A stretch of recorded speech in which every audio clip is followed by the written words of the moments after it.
facing or challenges you might be facing at the local level. So we are hosting this series in partnership with the State Recovery Office as well as OEDIT and other partners. And today we have our lovely friend Cindy Lair, who's going to go over some of the funding that's available to support agriculture resilience. Thank you very much, Shale. I am happy to be here today to talk about what the Colorado Department of Agriculture's mission is and what we are doing to help build resilience out throughout the state in agricultural communities. Just a reminder that CDA's mission is to strengthen and advance Colorado's agriculture and to promote a safe and high quality food supply, protect its consumers, and foster responsible stewardship of the environment.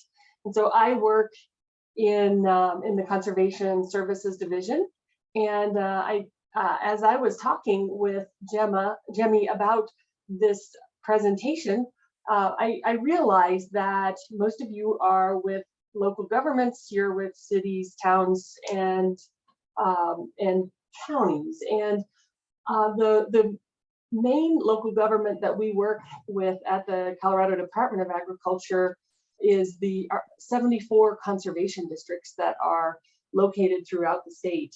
And as you think about the districts that you work with, the conservation districts that may be in your jurisdiction, you'll realize very quickly that they don't always follow the same boundaries that the rest of the counties in the state follow. And that's sometimes they do, sometimes they don't. And so many of you may find that you're already working with your conservation districts on different projects. And if you are interested in connecting more with them, we definitely would encourage it, and also would provide our own assistance if you need that in helping to build more capacity in your local conservation districts. Some of them are doing outstanding work. Many of them are doing outstanding work to provide that local agricultural and environmental resilience. And we're working to make sure that we have them connected with their municipalities and counties to help leverage local funds that either you get or they get. And so most of what I'm going to talk to you is about the funding that is available to the conservation districts. Many of you are very familiar with the Colorado Noxious Weed Program, and that is also housed in our Conservation Services Division. And I am putting the code or the link to that if you would like to find out more information on noxious weed grants that we provide to local governments. But I'm not here to talk to you about the Noxious Weed Program today. I'm here to talk more about the recent USDA grant opportunity we were given, that is called the Climate Smart Commodities Grant. We asked for $30 million, and we were very happy to receive $25 million. And 9 million of that is going to conservation districts and eligible entities to help them deliver the state soil health program. I call it the state soil health program, but it really is a more locally driven program. We're just providing it statewide with guidance and technical assistance, as well as local funding for producers. And I'll get into that in a minute. 7.5 million about is going to CSU for research, and also establishing Western regional partnerships and technical assistance for furthering soil health research and inventory. And then $4.3 million is going to stay in the Department of Ag to help with the operational side of this and providing technical assistance. What I'm going to get into with my next slides is the national, or the STAR program, but 3 million of this is going to go, our dollars are going to go to establishing a national STAR program. And then we have about 1 million that's going to soil tests, marketing, and things like that. Next slide, please.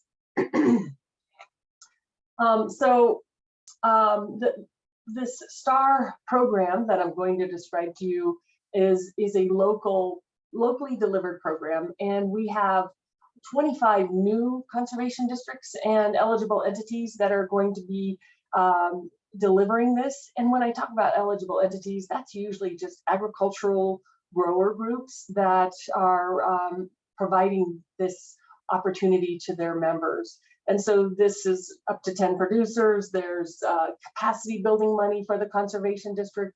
They get an equipment grant of $25 million and ongoing capacity. There's $80,000 to them. There's producer payments, and they do have to do a field day, and for that we give them $1,000. Next slide, please. And I wanted to make you aware of House Bill 211181, which created the Soil Health Program. And it is a voluntary program, and it came about through a lot of stakeholder outreach through the last few years. It was going on before and during the COVID pandemic. And we were very happy to get this bill established so that it would allow us to work with local entities to support soil health. And you wonder why soil health? Well, when we talk about air quality, water quality, climate resilience, ag productivity, and so on, all of that has a nexus of soil health. Soil health affects all of these things. And when we work to improve it, it actually improves all of those other facets that I just mentioned. So we started out by having about $2 million in state stimulus money that we got the program growing for the first time. And we had 16 conservation districts that were working with us. This new money is, like I said before, expanding so that 25 more of those entities would be able to come on board and take this on. Next slide, please. And so we're working on practices that are going to address these 5 principles of soil health. And I know all of you aren't out there trying to be agricultural producers, but I just thought I'd include this slide just to kind of give you an idea of what we're driving at when we are working on soil health principles. Next slide, please. So I mentioned the STAR program, and it stands for Saving Tomorrow's Agricultural Resources. And it was developed by a farmer, a group of farmers, and the Champaign County Soil and Water Conservation District in Illinois. And they thought, well, gosh, you know, there's 5 stars for restaurants, there's stars ratings for hotels, and everything else you can think of. Why don't we do it for farmers and ranchers? And this is something that gives farmers and ranchers that are working on providing these ecosystem services, it gives them a chance to brag about it. And so it's a tool that is easy for them to go through. It's 10 to 15 minutes of questions, and it gives them a 1 to 5 star rating. And it's all based on those soil health principles that I spoke about in a previous slide. And next slide, please. And in Colorado, we felt like this was a great tool for us to further the soil health program that we've been working on for the last 5 years or so. And so it's rewarding producers for doing the right thing. We're going to have market opportunities for them to get credit for the ecosystem services and the climate services that they're providing. It's totally voluntary. It's voluntary for the local conservation districts. And but it does help them build and support future programming in soil conservation. Conservation districts were born out of the Dust Bowl, so programs like this are more modernized approaches to soil conservation. Next slide, please.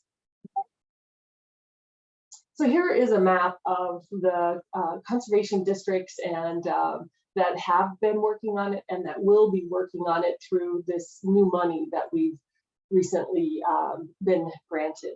And so you'll see yourself out there. You might see where there's not this type of programming happening in your within your county, and we're working to get more funds available to be able to have even better coverage, and eventually we hope to have statewide availability and through future funding opportunities. Now, I want to tell you that there are these grower groups that are on the left-hand side of this slide, and they are available, and they're working to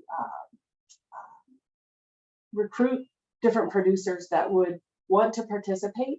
And so if you are in an area that isn't shaded in on this map, look on the left to see if maybe one of these entities, if you want to get in touch with them, to invite them to work more closely in your area, they will be able to provide some of those financial benefits to the agricultural producers that sign up with them. And so just wanted to make that aware to you. Next slide, please. So right now, here's a more detailed graphic about the entities that are currently distributing the STAR program services, technical assistance, as well as some financial assistance. It's really a voluntary way for farmers and ranchers to try a new practice.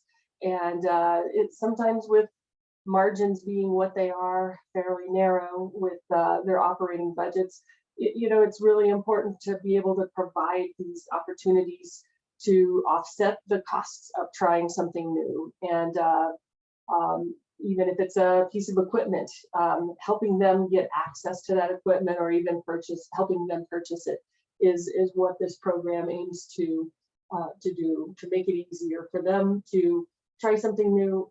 We're recording their baseline condition with soil testing. We're also installing soil moisture probes. And as we all know, water is our most precious resource in Colorado. We want to keep it clean, and we want to make the best use of it in our agricultural settings. And so what we're seeing and what we expect to see is an actual increase in the soil that, or the water that does fall on that land, and as it improves in its soil quality, it actually holds water better, and making farmers more resilient because of the way the soil is able to take up and retain and make available the available water. So anyway, I'll go to the next slide. So, this isn't necessarily a program that is made available to municipalities and counties. I wanted to make it available, or at least so that you knew about it during this webinar series, so that it might make you think of contacting your conservation districts in your area to see, how you might work together to leverage some of these funds.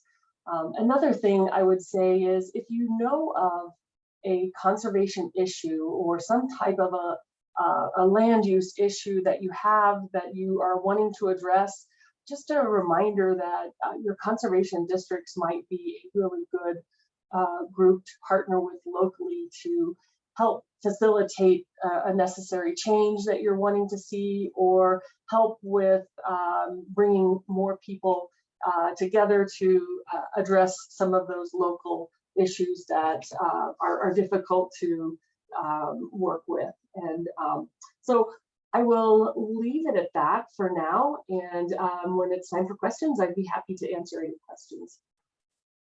Thank you, Cindy, very much. And we appreciate you being available for questions.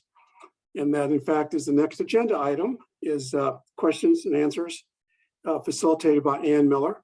So I'll turn it over to Ann. Thank you. Yeah, we had a question kind of adjacent to soil health practices for turf replacement incentives for local governments. And just to a reminder to folks that the Colorado Water Conservation does have a newer turf replacement program, and local governments are eligible. I put that link in the chat. Yeah, that's great, Anne, because this program isn't really connected to turf replacement in urban areas, but we are very, very focused and concerned about making sure we're making this funding available to urban farmers and community gardens and things like that. So some people might be happy to know that we are focusing a lot of our efforts, more than in the past, on urban gardens and urban farming. Great to know. Thank you, Cindy. And then a lot of folks did drop their emails into the chat for Alyssa to add to the infrastructure newsletter that the State Recovery Office sends. So you can do that as well if you would like to be added. And right now, I'm not seeing any other questions come in. So I will flag something if something comes in. I'll turn it back to Rick. Thanks again, Ann. So now we go to Jimmy Beretta for the feedback on the survey. Thank you, Rick. Hi, I'm Jemmy here with Dola. Today I'll be sharing the local government coordination call feedback survey for those of you who missed it last month. We are looking for your feedback to help us guide the call and Pathways webinar going forward. These calls were initiated as a result of the COVID-19 emergency to provide regular updates through response and recovery. Since the emergency declaration has ended and we recognize the value in having a regular place to connect with local governments each month, we want to give feedback on how we can continue to ensure this call is suited to the needs of local governments and partners. This is your chance to voice these needs. I will allow 30 seconds for everyone to receive it, and we'll share the results at a later call. Thank you. Give me a second. I will put it in the chat.